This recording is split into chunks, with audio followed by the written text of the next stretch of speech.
मुंबई से जुड़ा हुआ एंटीलिया केस से जुड़ा हुआ प्रधानमंत्री नरेंद्र मोदी से देवेंद्र फडणवीस ने मुलाकात की है।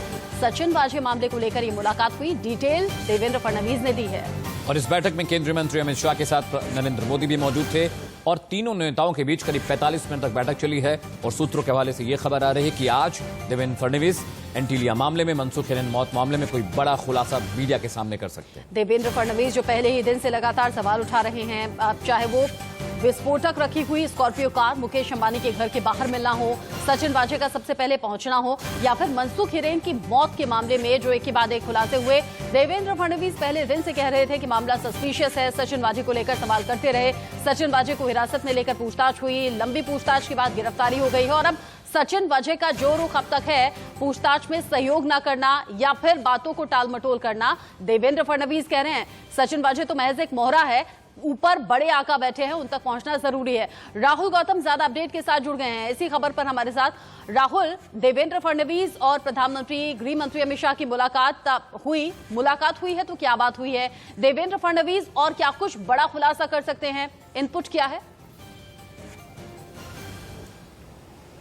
देखिए, देवेंद्र फडणवीस शुरू से ही इस मामले को लेकर ऐसा लग रहा था कि वो महाराष्ट्र गवर्नमेंट से ज्यादा जानते हैं। आपको याद होगा कि किस तरीके से उन्हीं ने सबसे पहले इस पूरे मामले में खुलासे करने शुरू किए। उन्होंने सबसे पहले सचिन वाजे के ऊपर उंगली उठाई और अब ये जो मुलाकात हुई है प्रधानमंत्री नरेंद्र मोदी, देवेंद्र फडणवीस और अमित शाह की, उससे आप मान के चलिए कि जो महाराष्ट्र की जो राजनीति है उसके अंदर जल्द ही कोई भूचाल आ सकता है। सचिन वाजे तो चले गए, सचिन वाजे जेल में है, जो परमबीर सिंह है वो जा चुके हैं। क्या ये सारा मामला यहां पर थम जाएगा कि या फिर इसमें और लोग भी नपेंगे? मैं आपको बता दूं, आपको याद होगा कि कुछ दिनों पहले संजय राउत शरद पवार से मिले थे।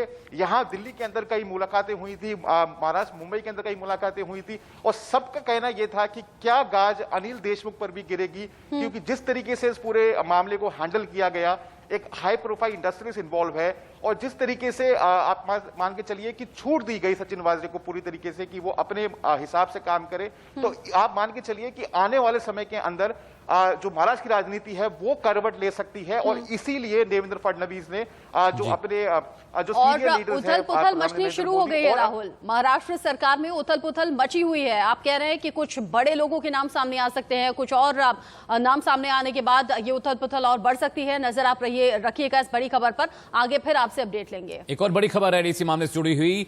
एनआईए को अब एक और मर्सिडीज स्कोडा कार की तलाश है। इससे पहले एक ब्लैक रंग की मर्सिडीज मिली थी जिसका मालिक सचिन वाजे था।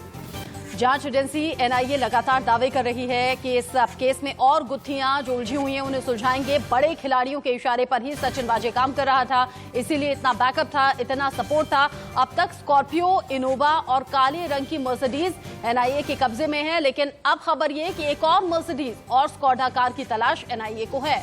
और इसी बड़ी खबर पर बातचीत के लिए रुख करते हैं मुंबई का मेरे सहयोगी श्वेता मेरे साथ जुड़ रही हैं। श्वेता, कल का दिन बहुत उथल पुथल भरा रहा। एनआईए सचिन वाजे को उन तमाम इलाकों में ले गई और वहां पे सीन को रिक्रिएट करने की कोशिश की गई। यह भी कहा गया कि पीपी किट पहने जो शख्स था वो वाजे हो सकता है। फिर एक और थ्योरी आई कि नहीं, वाजे तो कुर्ता पजामा पहने हुए थे। अभी फिलहाल एनआईए के पास एक इनोवा गाड़ी है, इसके अलावा एक मर्सिडीज कार भी एनआईए के पास है जो कहा जा रहा है कि वो जो गाड़ी थी वो ऑलरेडी वाजे चला रहे थे। अभी नया ताजा अपडेट क्या है और आज किस तरह से पूछताछ आप होती देख रही हैं? नेशनल इन्वेस्टिगेशन एजेंसी की प्रोब में पहले तो 3 गाड़ियां पकड़ी गई हैं। सबसे पहले ये तीनों गाड़ियां जो सीज कर ली गई हैं, ये एपीआई सचिन वाजे से जुड़ी हुई हैं। अब एनआईए को तलाश है एक नई ब्लैक मर्सिडीज कार की, जिसके ओनर अभी भी सचिन वाजे ही बताए जा रहे हैं। आपको बता दें, जिस तरीके से हमने देखा विपक्ष हमलेवार हुआ और सबसे पहले देवेंद्र फडणवीस ने ही इस बात की पुष्टि की थी कि किस तरीके से सचिन वाजे इर्द गिर्द वो पूरे क्राइम सीन के नजर आए थे और मनसुख हिरेन से उनके क्या ताल्लुकात हैं, ये भी देवेंद्र फडणवीस ने बताया था। और इसके साथ ही सबसे बड़ी अपडेट ये है कि जब डाइटम टेस्ट रिपोर्ट देखी गई तो उसमें टिश्यू सैंपल्स जो पाए गए हैं वो ये खुलासा करते हैं कि जब मनसुख हिरेन पानी में गिरे तब वो जिंदा थे। अब ये सबसे बड़ा सवाल उठता है, क्योंकि जब विमला हिरेन, उनकी पत्नी, ने भी बताया था कि मनसुख हिरेन तैरना जानते थे, ऐसे में सबसे बड़ा सवाल यह भी उठता है अमित कि वो पानी में गिरे या उन्हें गिराया गया। ये सबसे बड़ा हत्याकांड हो सकता है जो महाविकास अघाड़ी सरकार को गिराने के लिए काफी है।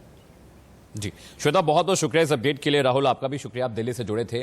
तो आज का दिन बेहद उथल पुथल वाला रहने वाला, क्योंकि एनआईए आज तमाम इलाकों में जाकर दोबारा से सीन का रिक्रिएशन करेगी और आज भी एटीएस के बड़े अधिकारियों से पूछताछ हो सकती है। इंटीलिया केस से जुड़ा जो भी अपडेट होगा आगे आप तक पहुंचाएंगे।